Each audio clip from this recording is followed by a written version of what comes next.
YouTubers, and welcome back to another episode here on ESGNet. And this is MLB 16, the show, Kansas City Royals franchise. This is the Royal Court Insider. This is episode number 24, as we are taking a quick review here of the last two games that we're just in, involving the Kansas City Royals against the Anaheim Angels of Los Angeles. Now, this was the final two games of the American League Championship Series, as the Kansas City Royals went on to victory to win both games back-to-back, winning games 3 and 4. Take a look here at game number 3, and the Royals win this one a nice and very nice way here. They win this one of a final score of let's see. We'll look at the box score here. They win this one of a final score of 2-0 there, as the Royals are able to win this one in extra innings there. This one was a dogfight for the Royals there, winning that one in extra innings. You take a look there. Shipley wasn't able to get the win or the victory there, but Butler was able to come in towards the end there and pick up the victory there. So Butler has his first postseason win. Shipley still looking for his, and the next time he'll be able to get a chance for doing that will be possibly in the World Series. So Shipley he had a really great start there. Pitched 8 solid innings there, but yeah, Weaver was just not giving anything up to the team there in game 1. Now in game 3. Now game 4, we end up starting pretty early there. We got 1 run in the first inning there, but the Angels were able to come back and do so there in the second inning, and then they did so again there in the third. But we were able to get some monster hits there in the fourth inning there. Of course, Lynn and Moustakas were part of that there in that inning, as much damage as they done there. And of course, you guys want to take a look, just go back and check out these box scores here.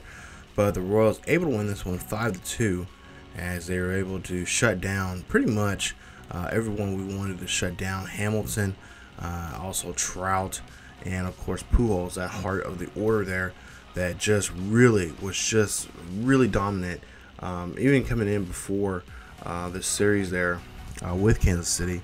I know with the series they had prior to this, they were just playing really lights out there against the Red Sox there. So but yeah, congratulations to the Royals. Now as they're going to move on, now they're just waiting to see who they're going to be playing in the World Series, as we take a look at our American League league leaders here. And of course, we're just waiting to see who we're going to play against, who we're going to be playing against from the National League. Now, National League right now, we're pretty much looks like it's going to go down to the wire to the final game, as Pittsburgh took the first 2 games of that series, and we'll show you guys box scores of that here in just a bit. But Pittsburgh just took 2 games in that first series here, and then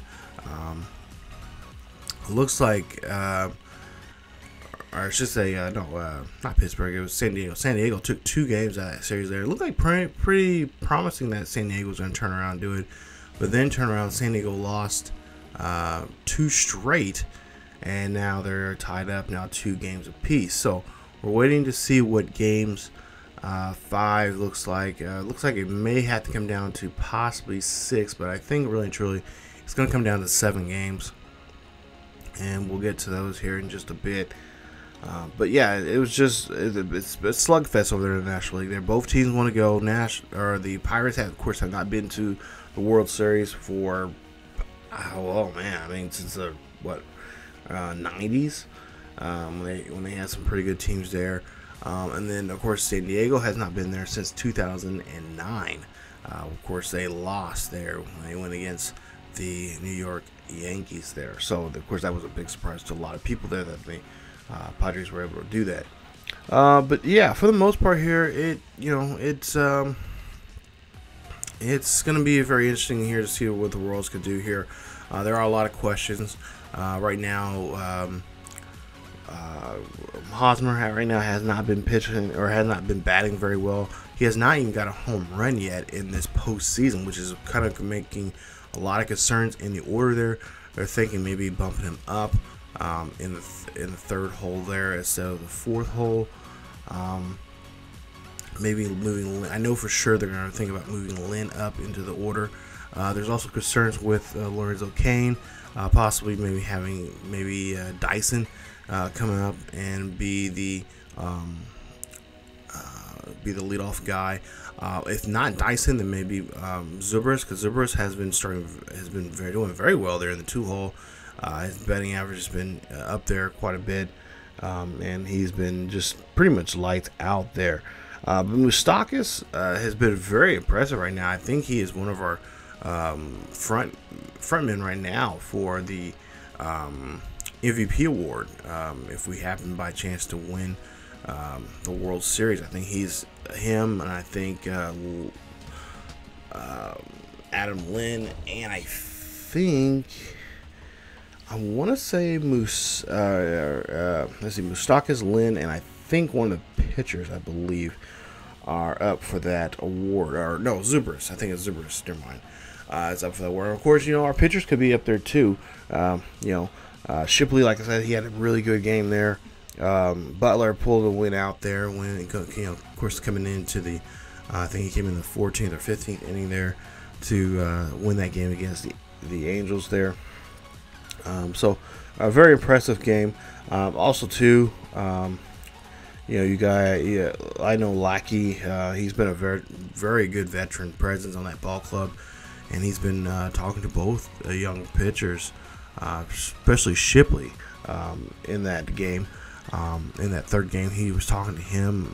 We actually got a chance to we asked Lackey about that, and he just kind of told the both young men that this is their time, that they could shine. It is a big stage and everything, but just try to sit back and try to think what you're doing. Don't go out there too hastily. Don't go out there thinking you know everything.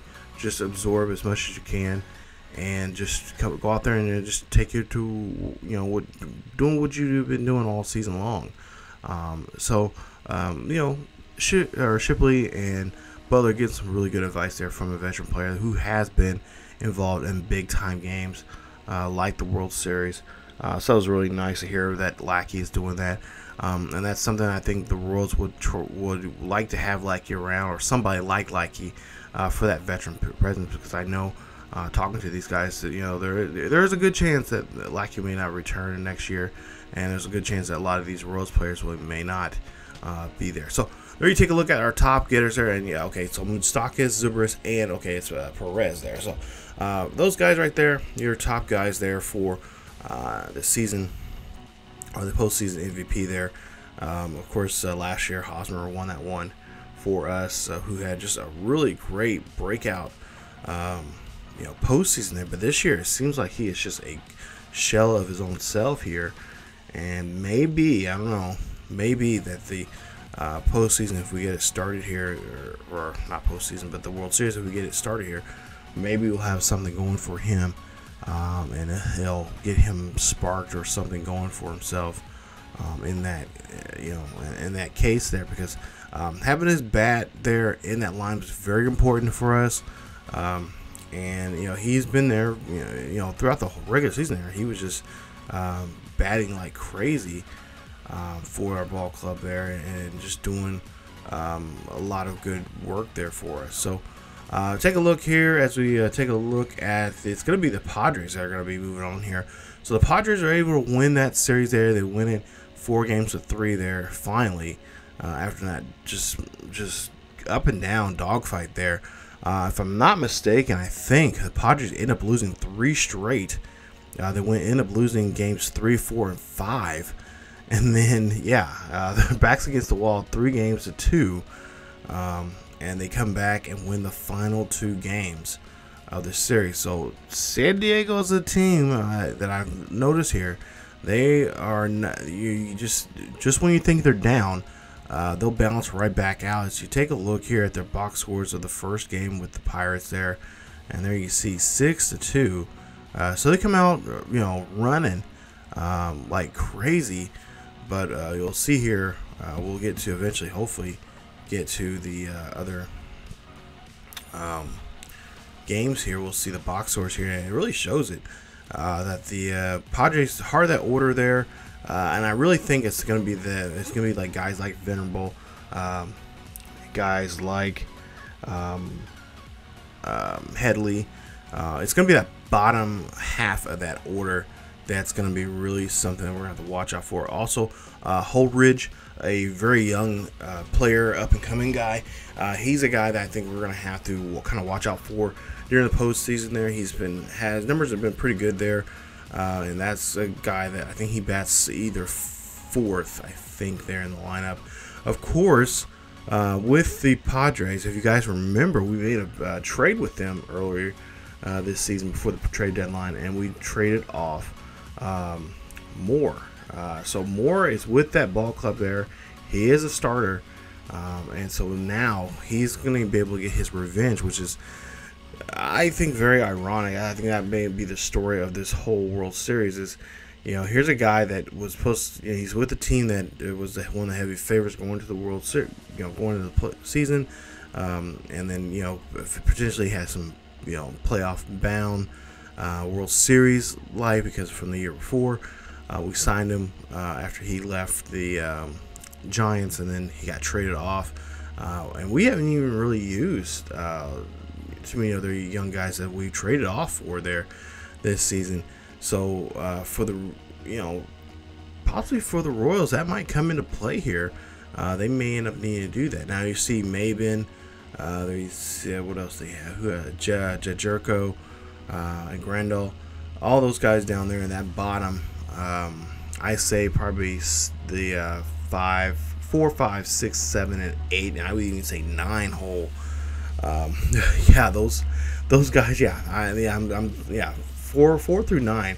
It's gonna be a tough for us for the, and of course this batting order. It's gonna be a slightly different going into the first 2 games there in. Especially going to KC when they play DH, because I believe I'm not mistaken. I can't remember. I think it's I want to say Moore maybe coming in as a DH, but I might be wrong. I can't really remember how that was set up there. I would have to go look it up on the actual game there, but. Yeah, it's going to be a very good way how they're going to set this up. Take a look there now. This is, I believe, game 6 there, and they win this one 7-3.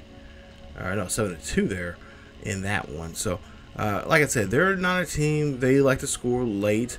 As you take a look there at the box scores there. So, I mean, they can score early, but they can also be a team that can score late. And this one, they've been scoring quite early.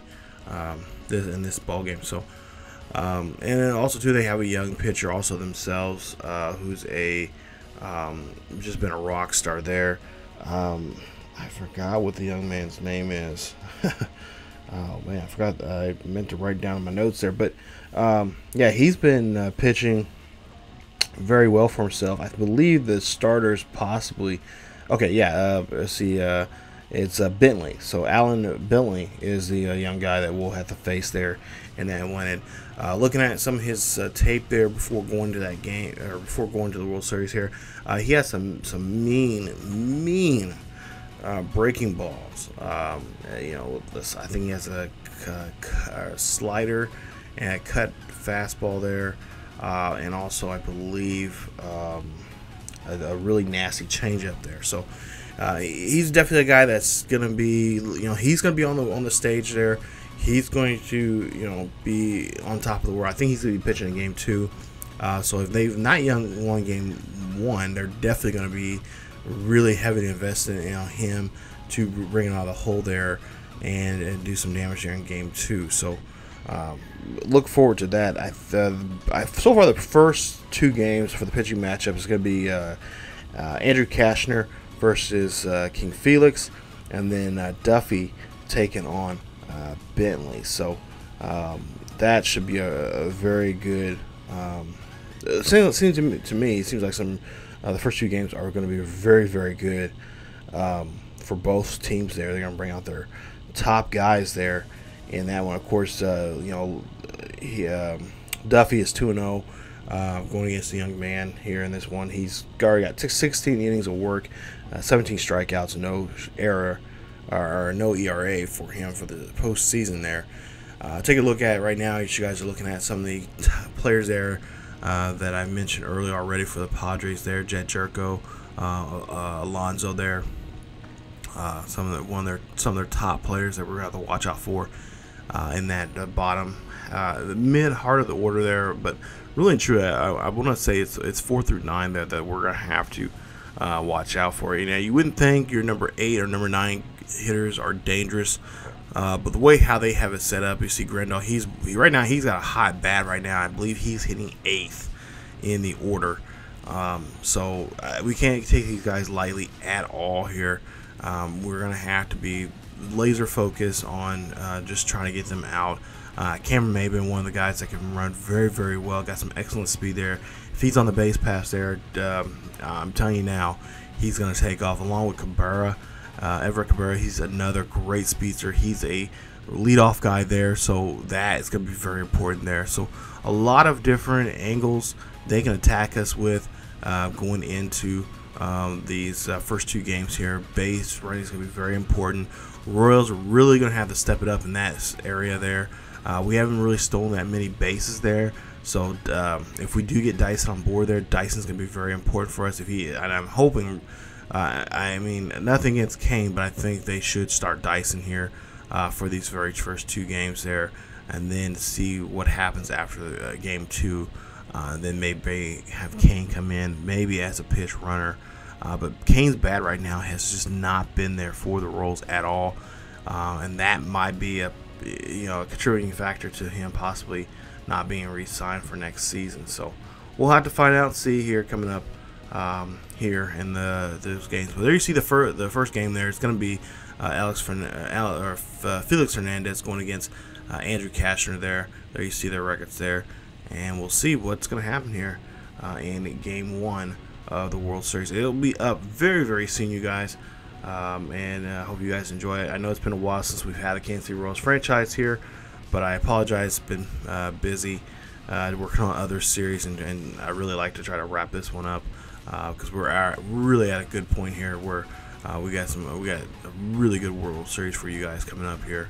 And I can't wait to show you guys that. So we'll see what the Royals can do coming up in the next episode, which will be episode 90 for the Royals franchise, as they will take on the San Diego Padres in Game 1 of the World Series. Thank you guys so much for watching. As always, keep yourselves together healthy, and stay tuned for more Kansas City Royals franchise here on MLB 16, the show. That is it for you guys. You guys can follow us on social media on Facebook, Twitter, and Tumblr. Or I should say Facebook, Twitter, and Discord now. Guys, check us out there. And also, so you guys can get the latest news and events on what's going on here on the channel and what's going on in the world of sports gaming. Thank you guys so much for watching, and I will see you guys next time.